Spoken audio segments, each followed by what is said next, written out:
What's going on, everyone? Welcome back to Behind the Arc Basketball. In this video, I'm going to reveal my NBA first round mock draft. I'll be doing picks number 1 through 14 in this video. Also, check out my second video with picks number 15 through 30. The link to the second part of this video is posted down in the description below. But before we get into my NBA mock draft, make sure to check out my NBA draft live stream on Thursday, July 29th at 8 p.m. Eastern Time. I'll be streaming my live reactions on draft night and giving updates on the NBA draft board as we are less than 1 week away from the 2021 NBA draft.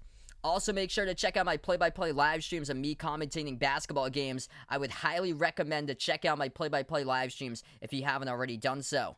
But without any further ado, let's get into my NBA first round mock draft for the lottery, picks number 1 through 14, as the Detroit Pistons hold a number 1 pick in the 2021 NBA draft, and they are on the draft board first.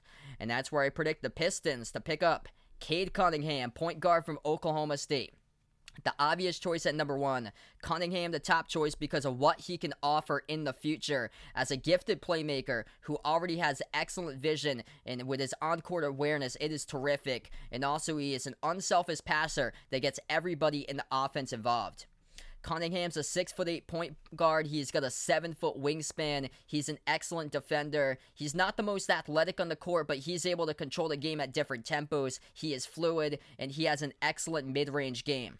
He can get whatever he wants with his 6'8" frame.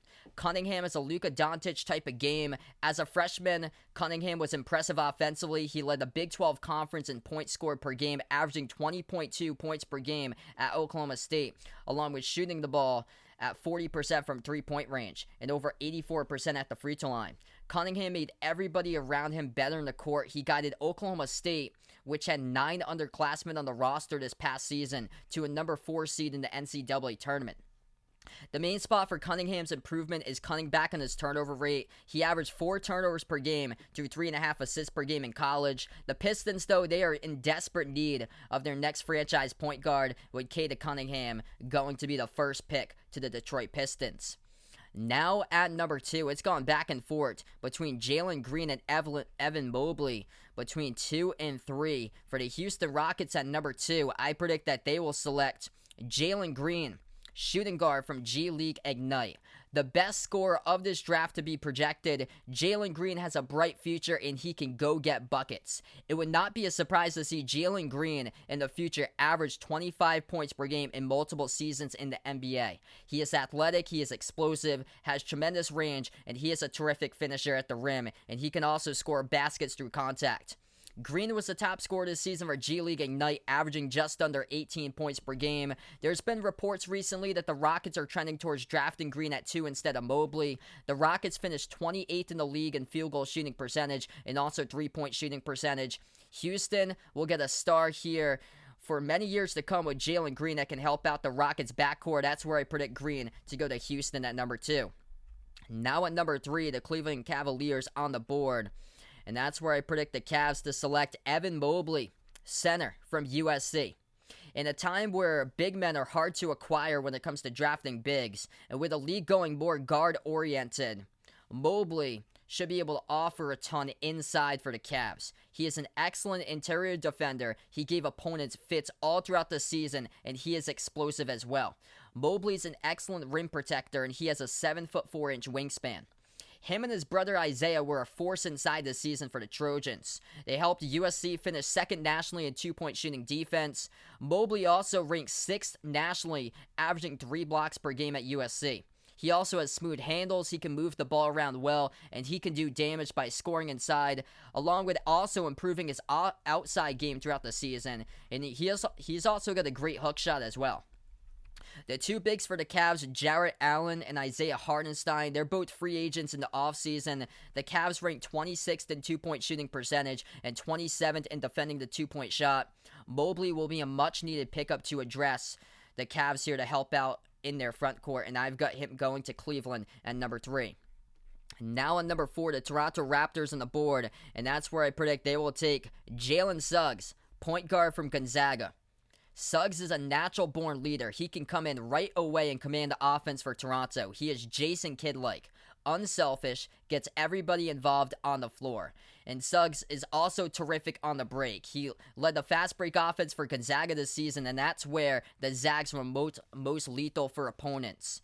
Suggs is athletic. He played quarterback at high school in Minnesota. One of his best passes this season was a crazy one-handed pass, 3/4 up the court against San Francisco on one bounce.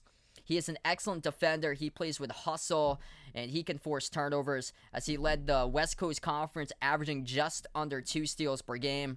The main improvement area, though, for Suggs, it's going to happen to be his three-point shooting. He shot the ball at just over 33% from the outside during his freshman season at Gonzaga. For Toronto, Kyle Lowry's a free agent in the offseason at the age of 35. There's uncertainty here with the Raptors that he'll be back. So Toronto, they do have a tremendous history at developing guards, and they should be able to find their next franchise point guard here with Jalen Suggs at number 4.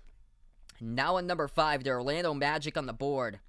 And that's where I have Orlando selecting Jonathan Kuminga, power forward from G League Ignite.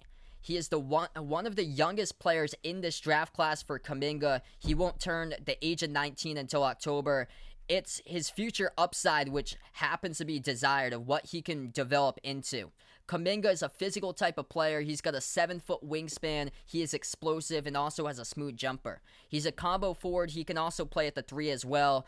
But he still has a long way to go, especially with his offensive efficiency. He did struggle this past season for G League Ignite during his 13 games. He shot the ball under 39% from the floor, under 25% from three-point range. The Magic, though, they are in a rebuild, and they could take a chance here on a player like Kuminga to develop him in the future. Now at number 6, another team of the rebuild, and that will be the Oklahoma City Thunder, and I predict that they will take another high upside player here with Scottie Barnes, small forward from Florida State.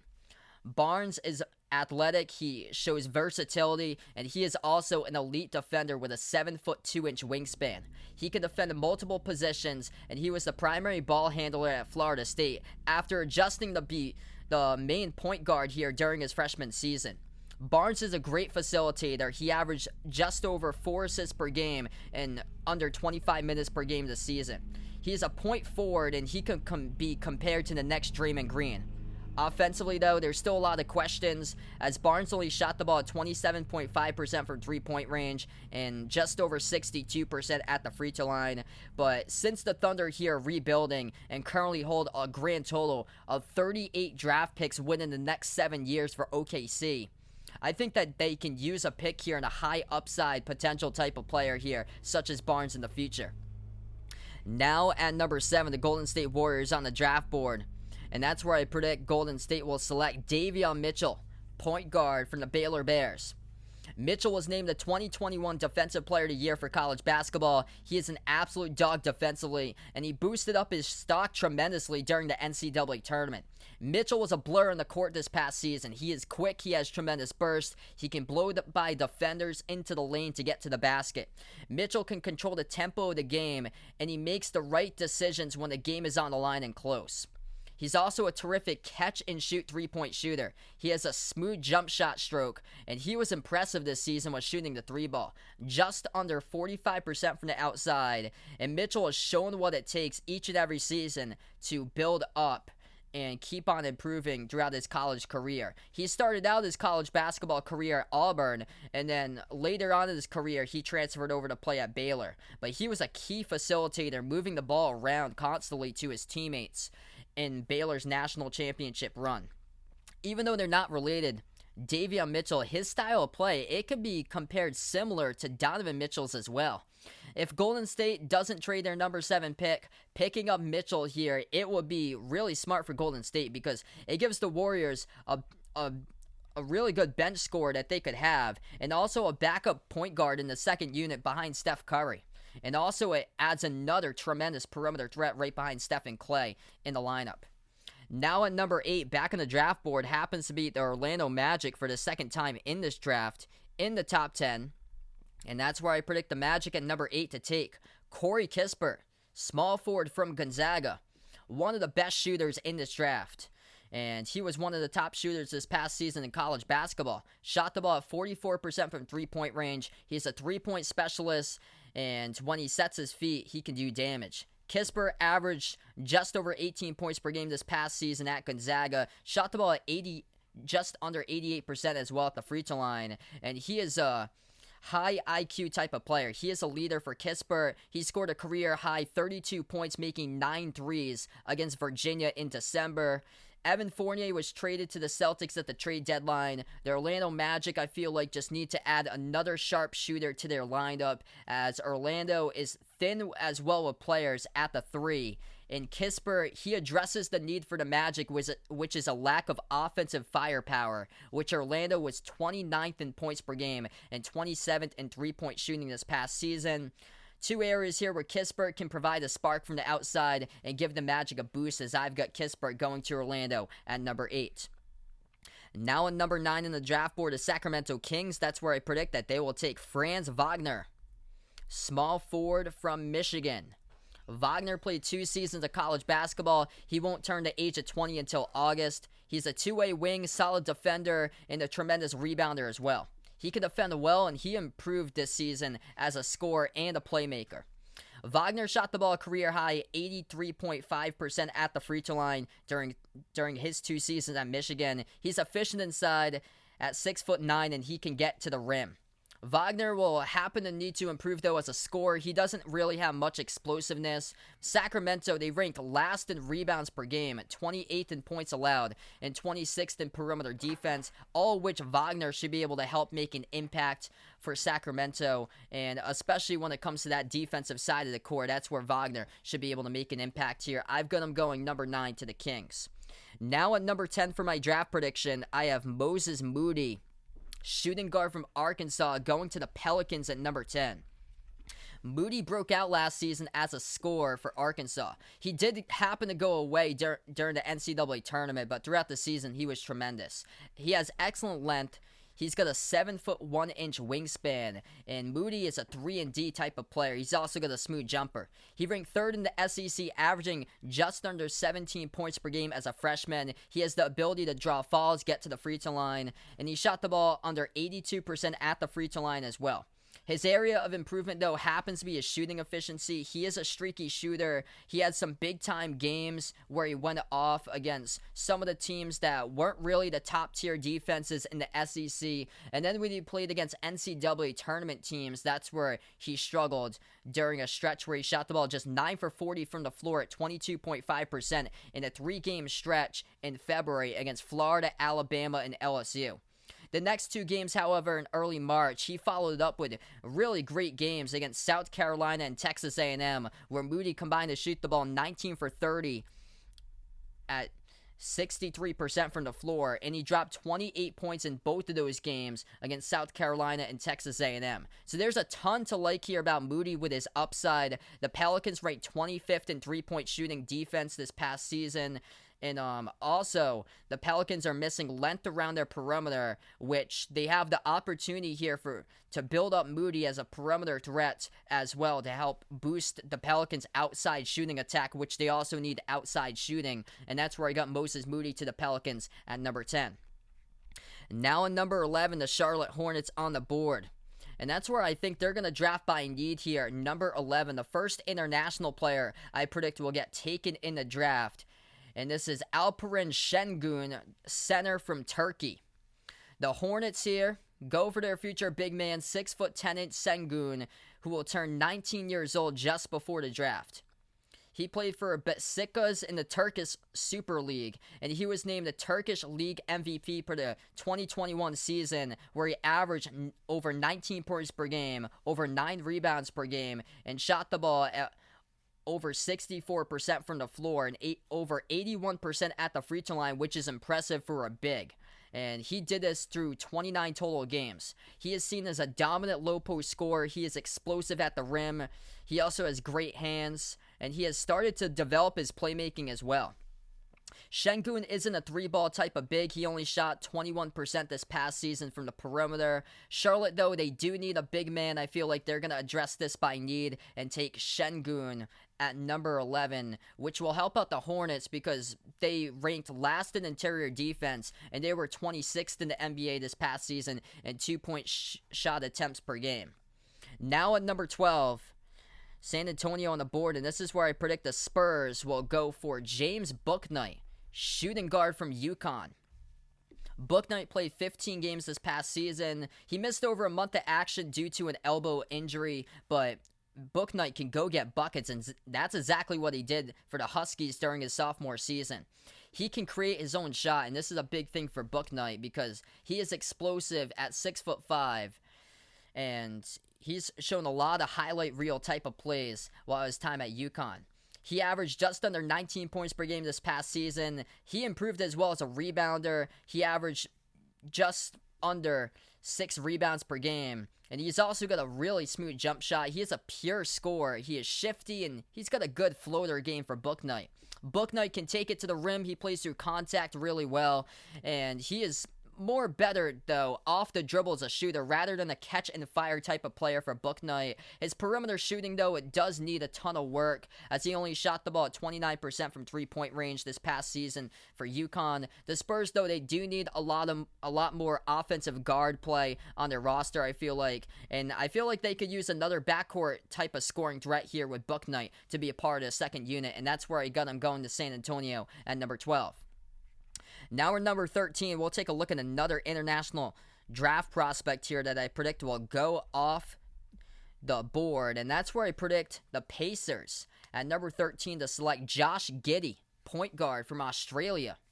Giddey's one of the youngest players in this draft class. He won't turn the age of 19 until October. He played this past season for the Adelaide 36ers out of the NBL, National Basketball League in Australia. He was named the 2021 NBL Rookie of the Year, and Giddey's got tremendous size. He is a 6'9" point guard. He is known for his playmaking abilities, and he has tremendous on-court vision. He led the NBL averaging over 7 assists per game. He's also got solid rebounding as well with him too, averaging over 7 rebounds per game as well. Though what he needs to develop, though, his offensive mechanics is what needs to be developed, as he does struggle to connect with jump shots. The Pacers, though, they were second in the NBA this past season in assists, and that's where Indiana here, they have an opportunity to get the most out of Giddey, help him build up if he does go to a Pacers squad that does happen to emphasize a lot of playmaking and passing on the roster. And that's where I like Giddey here, number 13 to go to Indiana. Final pick of the lottery at number 14. And that's where I predict Keon Johnson to go to the Golden State Warriors at number 14, shooting guard from Tennessee. This is another player here with a high ceiling. Johnson is explosive. He is one of the top athletes in this draft class. He recorded a 48-inch vertical at the NBA Draft Combine, which happens to be an NBA Draft Combine record. It shattered the old record of 45.5 inches set by Kenny Gregory back in 2001. Johnson is a terrific defender. He can force multiple turnovers, and he plays with a ton of hustle and energy on the court. He is physical, and he also attacks the basket. Offensively, though, that's his greatest improvement for Keon Johnson, as he's going to need to improve, as he only shot the ball at 27% from the perimeter during his freshman season for the Vols. He does have a tremendous opportunity, though, to grow over time and be a terrific two-way player in the league. He's a raw talent, though. He's got a ton of upside, and he has an incredibly high ceiling for Johnson. The Warriors here, they would get a draft steal with Johnson if he does happen to fall to number 14 to Golden State. And this is where Golden State will be able to develop Keon Johnson in the future. So that's a wrap here to this video. My NBA Draft Lottery first round mock draft for picks number 1 through 14. Also, check out my second video with picks number 15 through 30. That link is posted in the description below this video.